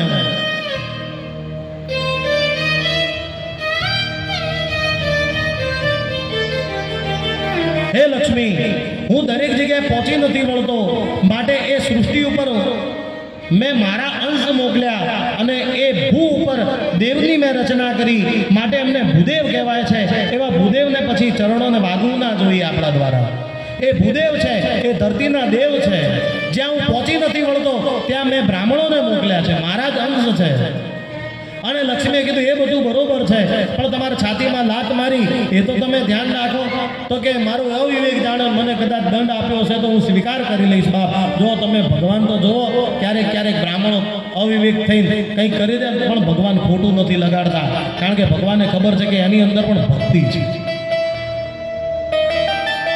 અને ભગવાન જ્યાં ચરણોની સેવા કરવા લાગ્યા ત્યાં માં લક્ષ્મીએ પછી બીજો સ્વરૂપ પાડ્યો. બીજું બધું તો ઠીક છે નારાયણ, પણ જે જગ્યા, જે સ્થાન ઉપર એમને લાત મારી છે ને, જે સ્થાન ઉપર પ્રહાર કર્યો છે, એ સ્થાન મારું છે. એ સ્થાન મારું છે. તમારા હૃદયની અંદર હું વસું છું. એમને તમારા છાતી ઉપર પ્રહાર નથી કર્યો, એમને મારા ઉપર પ્રહાર કર્યો છે. જાઓ બ્રાહ્મણો, તમે તમારો વિવેક ભૂલ્યા, હું તમને શ્રાપ આપું છું, હું તમારા ત્યાં ઊભી નહીં રહી. અને બ્રાહ્મણોને શ્રાપ આપ્યો છે. હજી ઊંધી સહન કરીએ છીએ. અમારે ત્યાં લક્ષ્મી તો આવે પણ જરૂરત પૂરતી. કેટલી જરૂર પૂરતી આવે, એક્સ્ટ્રા ના હોય. હા, એક્સ્ટ્રા હોય, કોને હોય ખબર છે? જે કર્મકાંડી નથી, જે મોટા મોટા હોદ્દા ઉપર છે, એના ત્યાં એક્સ્ટ્રા ધન પડ્યું હોય. જે ઊંચા હોદ્દા ઉપર છે, જે કર્મકાંડ નથી કરતો પણ જે કર્મકાંડી બ્રાહ્મણ છે ને, એના ત્યાં તો લક્ષ્મી લિમિટેડ જ હોય ભાઈ. અને અહીંયા ભૃગુ ઋષિ, ઉત્તમ, પીપલાદ, વ્યાસ, પરાશર જે છે એ વ્યાસના પિતા છે. કૃષ્ણ દ્વૈપાયનો એવા વ્યાસના પરમ પિતા એવા પરાશર, એમના દીકરા વ્યાસ અને એમના પણ દીકરા સુખદેવ મહારાજ, એ ત્રણેય કથા સાંભળવા આવ્યા. વશિષ્ઠ મુનિ આવ્યા, જે રામના ગુરુ હતા. માર્કંડે મુનિ આવ્યા, જેમને મૃત્યુંજય મંત્રની રચના કરી. અને એ તો ઠીક, પણ આ કથા તમને એવું શીખવાડે છે કે જ્યારે પણ ભગવાનની કથા બેસે ને ત્યારે ત્રણ પેઢીઓને સાથે જવું. જેવી રીતે પરાશર આવ્યા દાદા, પિતા આવ્યા વ્યાસજી અને પૌત્ર આવ્યા સુખદેવજી. જેમ ત્રણ પેઢી કથા સાંભળવા ગઈ, એવી રીતે કથા સાંભળવા માટે એકલા ન જવાય, ત્રણ પેઢીઓને જવું જોઈએ. આ કથાનો સાર આ છે. અંતે બ્રાહ્મણો તો ઠીક, અને અહીંયા સનત કુમારો કહે છે કે અનેક ક્ષેત્રો ત્યાં આવ્યા. ગંગા ધ્યામ સરિત તત્ર પુષ્કરાદિ સરાંસી ચ ક્ષેત્રાણી ચ દિશઃ સર્વા દંડકાદિ વનાની ચ. માત્ર હે નારદ, ત્યાં આ ઋષિમુનિઓ નહીં પણ વિશ્વના સંતો મહંતો 4 ધામ ત્યાં આવ્યા, 68 તીરથ ત્યાં આવ્યા, 7 પુરીઓ ત્યાં આવી, સંસારની બધી નદીઓ ત્યાં આવી, 10 દિશાઓ ત્યાં વિરાજમાન છે, તીર્થોના રાજા પ્રયાગરાજ ત્યાં વિરાજમાન છે, પુષ્કર, દંડક, સર્પો, પર્વતો, યક્ષો, ગંધર્વો, દાનવો પણ ત્યાં વિરાજમાન છે ભગવાનની કથા સાંભળવા માટે. ભગવાનની કથા સાંભળવા માટે કેટલા આવ્યા? દાનવ આવ્યા, સર્પ આવ્યા, યક્ષ આવ્યા, ગંધર્વ આવ્યા, દેવતા, આ બધા વિરાજમાન થયા. અને ત્યાં પ્રથમ સનત કુમારોએ નારદ મુનિને કહ્યું, સદા સેવ્યમ શ્રીમદ ભાગવતીમ કથા યસ્ય શ્રવણ માત્રેણ હરિશ્ચિત્વમ સમાશ્રયે. ભગવાનની કથાને સેવી લો. સદા સેવ્યમ શ્રીમદ્ ભાગવતીમ કથા યસ્ય શ્રવેણ માત્રેણ હરિશ્ચિત્તમ સમાસરે. આ કથાને સાંભળવા માત્રથી ભાગવતને સેવી લો. ભગવાનની આ કથા સાંભળવાથી હૃદયની અંદર ભગવાનનો વિગ્રહ તમારા હૃદયની અંદર સ્થાપિત થાય છે અને ભગવાન તમારા અંદર વિરાજમાન થાય છે અને તમને મુક્તિ મળે છે. બાપ ભગવાન તમારો સ્વીકાર કરે છે.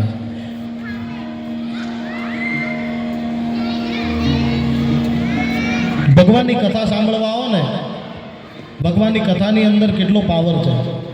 એક બા છે ને એક કથાની અંદર જાય અને બા જાય ને એટલે બહુ વિવેકી. બા જાય એટલે જ્યારે બેસે ને ત્યારે બોલે કૃષ્ણ કનૈયા લાલ કી જય. પાછા જ્યાં બાપજી ધૂન બોલાવે ત્યાંય તાળીઓ પાડે, ત્યાંય બોલે, ત્યાંય ગાવે. અને પછી અંતે જ્યારે બાપજી નીકળવાના હોય ને એના પછી બા ઊભા થાય અને બાપજી એ ટાઈમે એમના જોડે જઈને નીકળે અને બા ત્યાંથી ઊભા થાય. કારણ કે જ્યાં સુધી વક્તા પોતાના વ્યાસાસનનો ત્યાગ ન કરે ત્યાં સુધી શ્રોતાએ પોતાના આસનનો ત્યાગ કરવો નહીં. એ વિવેક રાખતા બાપજી એ નજીકમાંથી નીકળ્યા અને બા ઊભા થયા. બોલીએ કૃષ્ણ કનૈયા લાલ કી જય. અને બાએ જય બોલાવી અને બાપજીએ પ્રશ્ન કર્યો કે બા, ઠાકોરજીની અસીમ કૃપા છે આપના ઉપર અને બહુ ભક્તિવાળા છો. હું તમને જોઉં છું, તમે આવો છો ત્યારે પણ જય બોલાવો છો, તમે ધૂન પણ ગાઓ છો અને અંતે જ્યારે હું મારા વ્યાસાસનનો ત્યાગ કરું એના પછી તમે પણ અહીંયા જય બોલાવો છો. એનું કારણ શું? આ બધા તો નથી બોલતા, તમે કેમ? તમને ભક્તિમાં વિશેષ રસ છે? તો કે ના બાપુ એવું નથી. ભક્તિ તો છે, આ નથી. ભક્તિ કરવા માટે જ આવી છું, પણ એનું કારણ આ નથી. એનું એકમાત્ર કારણ છે કે કાલ વ્યાલ મુખગ્રાસ, આ કાળ નામના અજગરે મને ભરકી છે, પગથી મને ભરકી છે. મારા પગની અંદર વા આવેલો છે. હું ઊભી થઈ શકતી નથી, બેસી શકતી નથી. પણ જ્યાં હું ઠાકોરજીને યાદ કરું, હે મારા ઠાકોર, અને જ્યાં ઠાકોરને યાદ કરું ત્યાં મને બેસવાની શક્તિ મળે. એ મને દર્દ સતાવતો નથી. અને જ્યાં ઊભું થવું હોય ત્યાં હું યાદ કરું, હે મારા ઠાકોર, ત્યાં મને દર્દ સતાવતો નથી. અને હું ફટ થઈને ઊભી થઈ દઉં, જાણે મને કોઈ હાથ પકડીને ઊભી કરી હોય, જાણે કોઈએ મને હાથ પકડીને ઊભી કરી હોય. માટે હું ભગવાનનું નામ લઉં છું. ભગવાનના નામની અંદર એટલો પાવર છે ને કે ભગવાન તો તમે ઊભા ના થાવ ને તો મારો ઠાકોર અહીંયા વ્યાસપીઠથી નીચે આવી અને તમારો હાથ પકડીને તમને ઊભા કરે. પણ એકવાર સેવી તો લો. સદા સેવ્યમ શ્રીમદ્ ભાગવતીમ કથા યસ્ય શ્રવેણ માત્રેણ હરિશ્ચિત્તમ સમાશ્રય.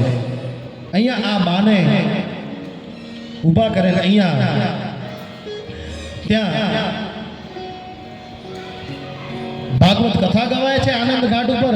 અને જ્યાં ભાગવત કથા ગવાય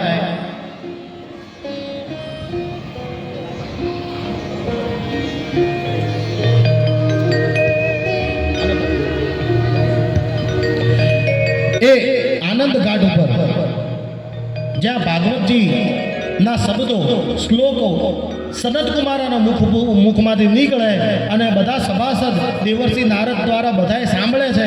પણ એ શબ્દો ગંગાના નદીના અંદર પ્રવિષ્ટ થયા અને જ્યાં ગંગા નદીના અંદર પ્રવિષ્ટ થયા એ ગંગામાંથી માં યમુનાના જળની અંદર આવ્યા અને યમુનાના જળમાંથી ડાયરેક્ટ એ જ્ઞાન અને વૈરાગ્યના કાનની અંદર પડ્યા. અને જ્યાં કાનની અંદર પડ્યા ત્યાં એ તન્મય બન્યા અને નાચવા લાગ્યા. શ્રી કૃષ્ણ ગોવિંદ હરે મુરારી, હે નાથ નારાયણ વાસુદેવા. શ્રી કૃષ્ણ ગોવિંદ હરે મુરારી, હે નાથ જ્ઞાન અને વૈરાગ્યના કાનની અંદર ભગવાનની ધૂન પડી. વાસુદેવા. શ્રી કૃષ્ણ ગોવિંદ હરે મુરારી,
વાસુદેવા શ્રી કૃષ્ણ ગોવિંદ હરે મુરારે આ બાજુ એ ભક્તિ રાણી અને જ્ઞાન અને વૈરાગ્ય સમસ્ત સરિતાઓ એ યમુનાના ઘાટ ઉપરથી નાચતા નાચતા એ ગંગાના ઘાટ ઉપર આવી અને એ કથાની અંદર જઈ અને ઊભી રહી તામ જાગતા ભાગવત ભૂષણ સુચાનુવેશમ નદરં સુયશા કથમં પ્રવિષ્ટં કથમાત તેયં મધ્ય મુનિનામ ઇતિ કથયંત શ્રી કૃષ્ણ ગોવિંદ હરે મુરારે માં ભક્તિ રાણી અને જ્ઞાન અને વૈરાગ્યો સાથે ત્યાં હાજર થયા અને પછી સનત કુમારોને પ્રશ્ન કરે છે કે હે સનત કુમાર ધન્ય છે અને કહે છે સાંભળો ઊંચુ કુમારા વચનં તદામી તથાર્થિતો નિષ્કથિતાનુગ્નેયં એવં ગિરીશા સસુતાં નિશમ્યં સનત્કુમારં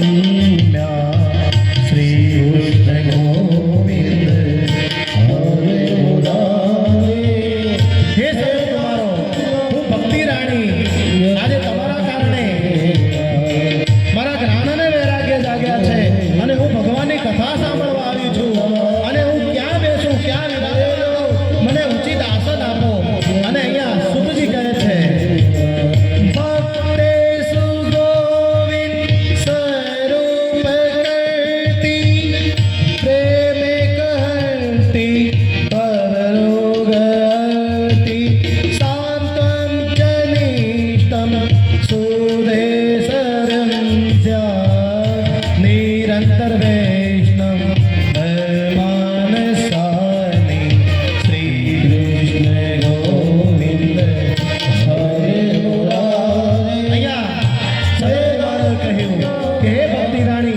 તમે તો ભગવાનના દિવ્યતાના આસનને ધારણ કરનારા છો તમે આ જેટલા પણ શ્રોતાઓ બેઠા છે ને એ શ્રોતાઓના હૃદયની અંદર જઈ અને તમે વિરાજમાન થાઓ અને જ્યાં ભક્તિ રાણી એ શ્રોતાઓના હૃદયની અંદર જઈ વિરાજમાન થયા ત્યાં જ્ઞાન અને વૈરાગ્ય પણ એ શ્રોતાઓને લાગ્યા નાહં વસામિ વૈકુંઠે ન યોગિના હૃદયનં જ મદભક્તા યત્ર ગાયન્તિ તત્ર તિષ્ઠા નીનારદ શ્રી કૃષ્ણ ગોવિંદ હરે મુરારે અહીંયા ભગવાન પણ કહે છે નાહં વસામિ વૈકુંઠે ન યોગિના હૃદયન ચ મદભક્તા યત્ર ગાયન્તિ તત્ર તિષ્ઠામિ નારદ ભગવાન કહે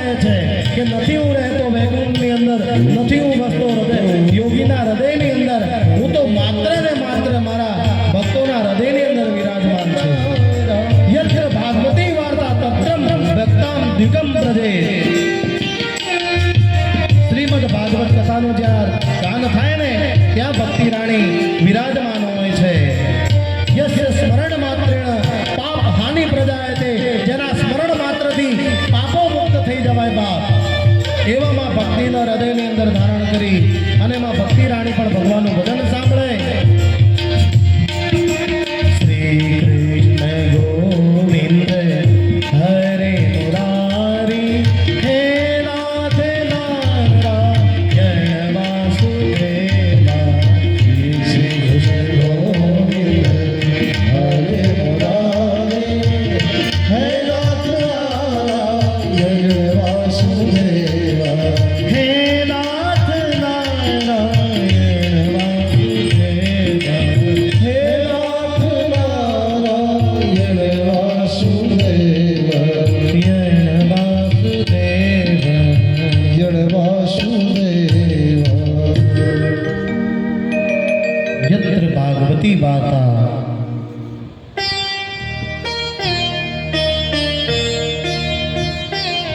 તત્ર ભક્ત્યામ દિવ્યમ રજે.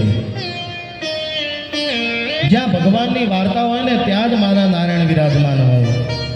ભગવાનની જ્યાં કથા ગવાતી હોય ત્યાં જ મારા ઠાકુર એ ભક્તિ રાણીને જો તમે ધારણ કરી લેશો ને આ 9 દિવસની અંદર, તો તમારા હૃદયની અંદર જ્ઞાન અને વૈરાગ્ય જાગૃત થઈ જશે. જો જ્ઞાનની પ્રાપ્તિ થઈ જશે તો કેવો બિહેવિયર કરવો એ ખ્યાલ આવી જશે. જો વૈરાગ્યની પ્રાપ્તિ થઈ જશે તો શું છોડવું એ ખબર પડી જશે. અને અંતે પરિણામ સ્વરૂપ તમને એક સર્ટિફિકેટ મળશે કે ભગવાનનો જે આ વિગ્રહ છે ને એ હૃદયની અંદર તમને ધારણ થશે અને તમે બધાથી ઉપર થઈ જશો અને તમે મુક્તિના અધિકારી બની જશો. બાપ, ભગવાનની કથા સાંભળવાથી અને ભક્તિને ધારણ કરવાથી, ધર્મની રક્ષા કરવાથી મુક્તિના તમે અધિકારી બનો છો. એના અંદર કોઈ સંશય નથી. शर्त एक है, बस जिंदगी रहेगी जब तक फुर्सत न मिलेगी काम से, कुछ वक्त ऐसा निकालो प्यार कर लो मेरे श्याम से. मारा भगवान जोड़े तमे नातो जोड़ी दो. बाप, जीवन ની અંદર બીજા નાતા તો કદાચ તૂટી જાય, એનો તો કદાચ અંતે આવી જાય, પણ જો મારા ઠાકુર જોડે તમે નાતો લઈ લેશો ને, આગળ હું તમને અધિકારે આપીશ કે કેવી રીતે ઠાકુરજી જોડે નાતો બાંધવો. અને હું જ્યારે તમને પ્રેરણા કરું ત્યારે તૈયાર થઈ જજો. 2 દિવસ 2-3 દિવસમાં તમારે બ્રહ્મ સંબંધ તમને બધાને લેવડાવીશ. અને ભગવાનના અવસરોની અંદર તમે લાભ લઈ અને ભગવાન જોડે બ્રહ્મ સંબંધ બાંધી, માં બનવું હોય તો માનો, પિતા બનવું હોય તો પિતાનો, જેવો તમારે સંબંધ બાંધવો હોય ભગવાન જોડે એવો ભગવાન તમારા જોડે સંબંધ બાંધવા તૈયાર છે. એક વખત તમે બાંધી તો જુઓ. તમે એમ કહો કે મારા પુત્ર બનો, તો મારો ઠાકુર તમારો પુત્ર પણ બને. ન બને એવું નહીં. આ તો બાપ છે.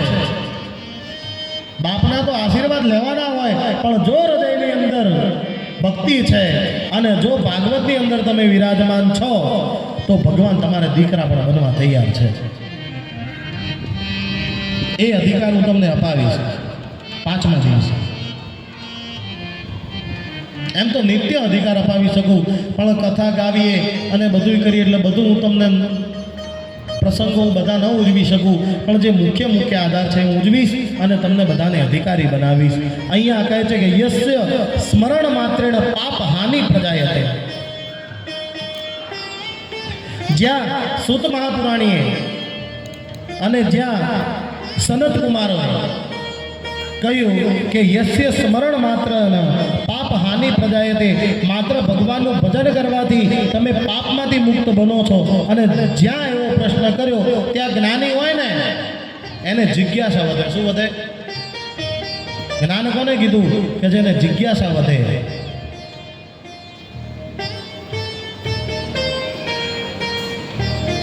તમે કોઈનું જ્ઞાન લેવા જાઓ ને તો પ્રશ્ન પૂછવો ના નથી, અને જિજ્ઞાસા વધવી જોઈએ. અને જિજ્ઞાસા વસાત અહીંયા 88,000 સૌનકાદિક મુનિએ સૂત મહાપુરાણીને પ્રશ્ન કર્યો તો કે પાપ હાનિ પ્રજાયતે? તો કે હા, ભગવાનનું ભજન સાંભળવાથી તમને પાપમાંથી મુક્તિ મળે. તો કે કેવા પાપોમાંથી મુક્તિ મળે? પંચાગ્રે પાપમ છલમ છદમ કાલિન પુરામ પિચાસા એવ નિર્દદાય છે બ્રહ્મા સવપોષ્ટા વ્યાપિચાર કારિણા સપ્તાહ યજ્ઞે કલો પુનિદિતે. અહીંયા સુત મહાપુરાણી 88,000 સૌનકાદિક મુનિઓને કહે અને હું આપને કહું કે ભગવાન 5 પ્રકારના મહાન પાપમાંથી ભાગવત કથા તમને મુક્ત કરાવે છે. કેવા પાપ? પંચાગ્રે પાપાછલમ છલ છદમ કાલીન પુરા પિચાસા ઇવનેર દયાચ્છયે બ્રહ્મા સસોપોષ્ટા વ્યાપિચાર કારિણા સપ્તાહ યજ્ઞેન કલો પુનિતિતે. પહેલું પાપ. ધર્મનું જો તમે દાન લીધું હોય, કોઈનું કુપોષણ કર્યું હોય, કોઈનું શોષણ કર્યું હોય, એ મોટું પાપ છે. બે પ્રકારના પાપ. ધર્મનું પાપ, ધર્મનું દાન. બ્રાહ્મણોના ધનની અંદર નજર રાખવાથી પણ પાપ લાગે. ઓહો, મહારાજનો તો બધા જેટલાય અલ્યા ભાઈ આયા તો આયા, તું રાજી થા ને. કેમ ભાઈ તું રાજી નથી? તમારા ગામનો ગોર મર્સિડીઝ લઈને ફરવાનો અધિકારી નથી. તમારા ગામનો ગોર 4 બંગડી ફેરવાનો અધિકારી નહીં. કેમ? તમારે ત્યાં સત્યનારાયણની કથા કરવા આવે એટલે સાયકલ લઈને જ આવવાનું એવું ફિક્સ છે ભાઈ? હેડીને જ આવું એવું ફિક્સ છે? તો જ એ બ્રાહ્મણ ના. બ્રાહ્મણોના ધનની અંદર જો